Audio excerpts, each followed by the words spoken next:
Suite à ma précédente vidéo où je vous parlais de la case à tenir en compte lors du changement d'adresse sur le site ANEF, cette petite partie-là.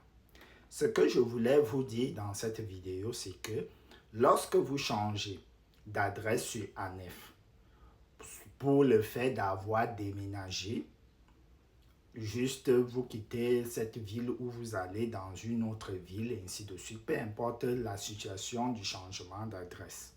La refabrication du titre de séjour, c'est à vous de voir est-ce que vous souhaitez la refabrication et c'est pourquoi vous souhaitez la refabrication.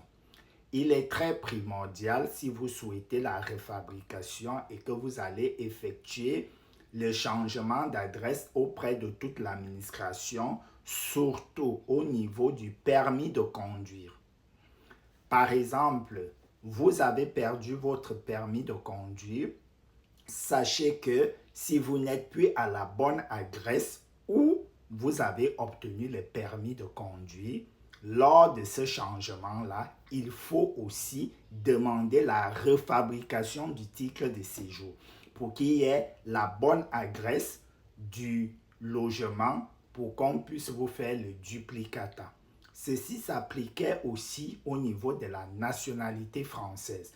Quand il fallait faire la demande de naturalisation française, il fallait avoir la bonne adresse sur les titres de séjour. Mais généralement, les pôles ou les plateformes de naturalisation de nos jours se fient à l'adresse qui est mentionnée dans votre système étranger, donc sur la plateforme ANEF.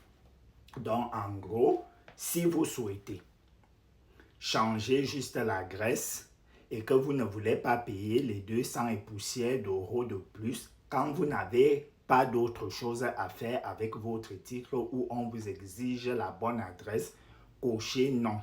Mais s'il faut faire un duplicata de permis de conduire, un duplicata de titre de séjour, de titre de voyage, cochez refabrication. C'était un peu ça que je voulais vous dire dans cette vidéo, mais comme la petite partie, elle était un peu rapide et je n'ai pas eu le temps